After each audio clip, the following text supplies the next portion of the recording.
Finally বন্ধুসকল আজি দিনটোতে মুখ্যমন্ত্ৰী আত্মনিৰ্ভৰশীল আঁচনিৰ ওপৰত অসম চৰকাৰ ফালৰ পৰা আহি পৰিছে এটা ভাল খবৰ।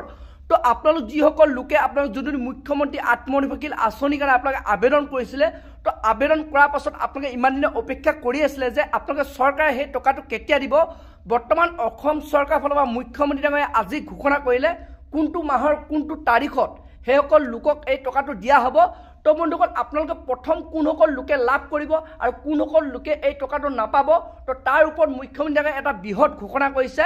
আৰু লগতে আপোনালোক যিসকল লোকে আগতে আপোনালোকে এটা কিস্তি আপোনালোকে লাভ কৰিছিলে, তো যিসকল আপোনালোকৰ পুৰণা আবেদনকাৰী আছিলে, তো যিসকলে এটা কিস্তি লাভ কৰিলে, তো নেক্সট যোনটো নেকি আপোনালোকে টকা লাভ কৰিব আছে, তো সেইসকল লোকে কেতিয়া সেই টকাটো লাভ কৰিব আৰু নতুনসকলে আপোনালোকে কেতিয়া লাভ কৰিব। তো বন্ধুসকল বৰ্তমান মুখ্যমন্ত্ৰী ডাঙৰীয়াই সেই তাৰিখটো ঘোষণা কৰিছে যোনটো তাৰিখত আপোনালোকে সেইসকল লোকে আপোনালোকে টকাটো লাভ কৰিব পাৰিব।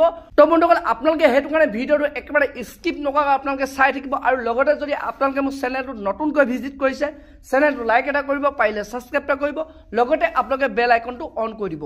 তো যেতিয়া এনেধৰণৰ ইনফৰ্মেশ্যনবোৰ আহি থাকিব, তো প্ৰথমে আপোনালোকে সেই ভিডিঅ'টো লাভ কৰিব পাৰিব।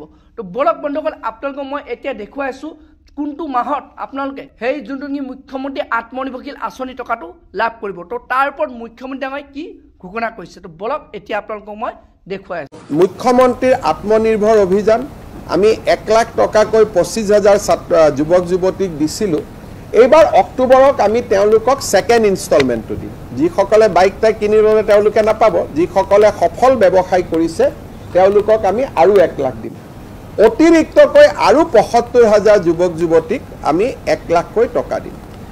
অহা আমি এনে ডেট এটা ঠিক কৰিছোঁ 8 অক্টোবৰ তাৰিখে আমি নতুন কৰি আৰু 40,697 গৰাকী ল'ৰা ছোৱালীৰ হাতত নিয়োগ পত্ৰ তুলি দিম।